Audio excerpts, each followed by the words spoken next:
One bad movie can be overcome. Look at Colin Farrell. He's overcome dozens of them because the perception of him is he's a movie star. And what's the perception of me? That you don't give a f***.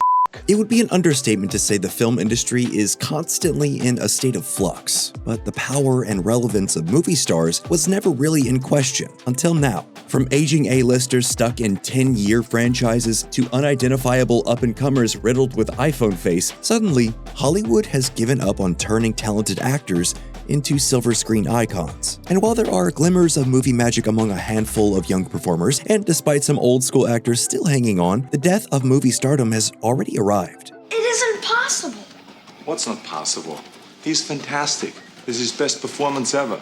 But that was you. You were in that movie. When we think about what makes an actor a movie star, many aspects come to mind. In a bygone era, Arnold Schwarzenegger wasn't just the Terminator, and Sylvester Stallone was more than just Rocky or Rambo. Arnie and Sly were titans of film, cultural juggernauts who shifted easily from pumped-up action violence to ridiculous comedy and adult dramas. And within their varied performances, fans could appreciate a broad spectrum of roles from their favorite stars. To be or not to be? Not to be.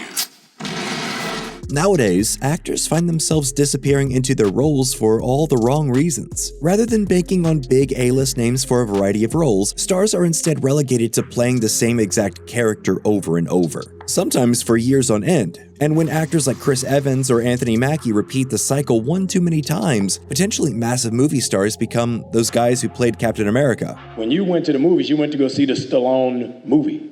You went to go see the Schwarzenegger movie. Now you go see X-Men.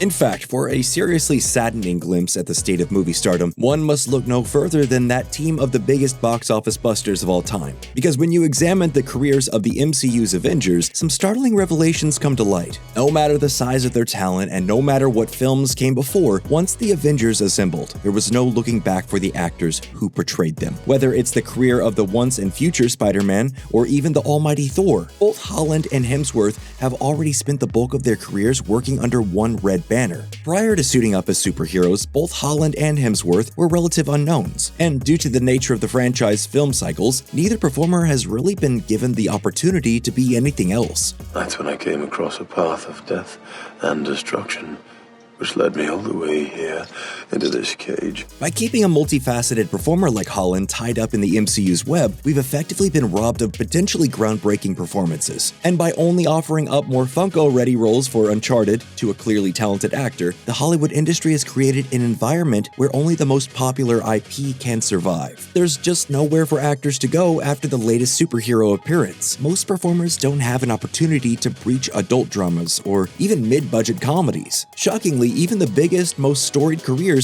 attached to the MCU can't seem to get away. Hey, how long we been here anyways? 37 minutes. What? 37 minutes? That's insane! Cannot take this anymore. I gotta get out of here. Robert Downey Jr., one of the most famous actors alive today, is so tied to Marvel's cinematic universe that the actor has now accepted multiple roles within the same cinematic universe. Basically only known as Iron Man for the last 18 years, Downey will now take up the equally recognizable mantle of Dr. Doom against his former Avengers. And despite heaps of comedic and dramatic roles that first made him a star, Downey is now just another actor playing extremely popular characters. New mask. Same task.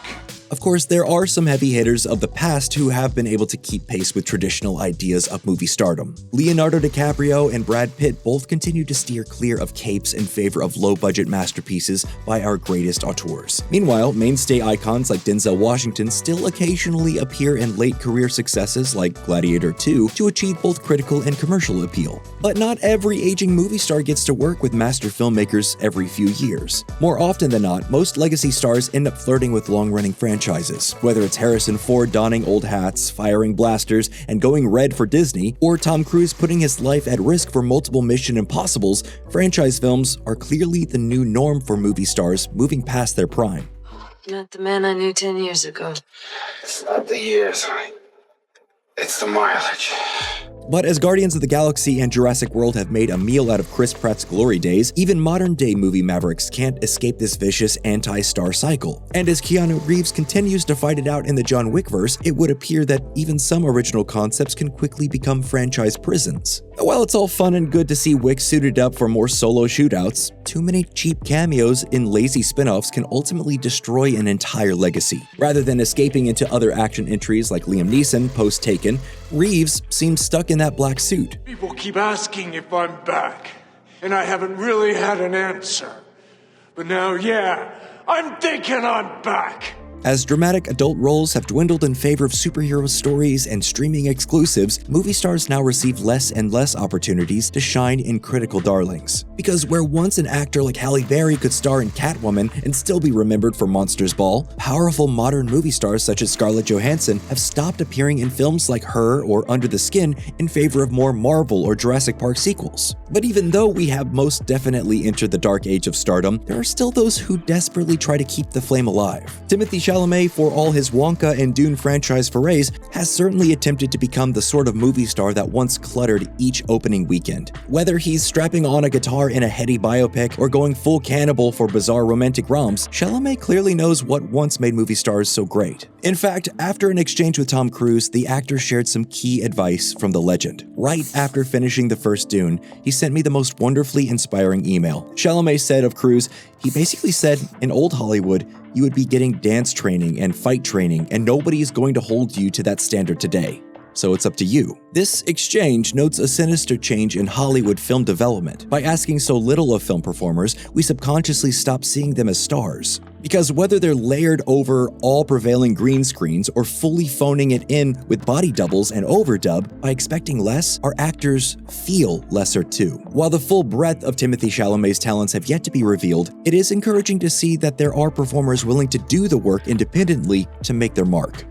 You try to make yourself as clay-like, as malleable as possible. So how can the very notion of movie stars be saved? Well, perhaps we're already on our way to Resurrection, because when studios finally decide to put their chips in non-franchise baskets, they might just see returns that can change hearts. Warner Brothers Studios may have finally seen the light through darkness. From the low-key success of Companion, to an enormous year-defining film in Sinners, to the runaway smash Weapons, the Warner Company seemingly holds the key to movie star making hits. That ain't your brother. Smoke, what that witch out there talking about?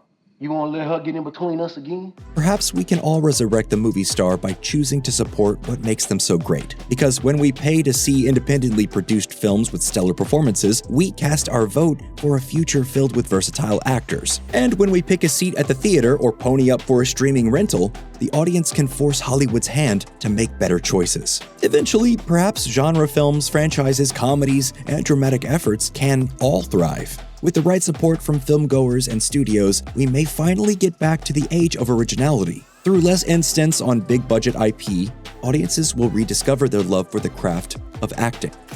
And that's it for this week's episode. So tell us, who is your pick for the next true movie star? Do you have any hopes for the return of the classic Hollywood movie star? Let us know in the comments below, and as always, be sure to hit like and subscribe to keep up with all our Nerdstalgic videos.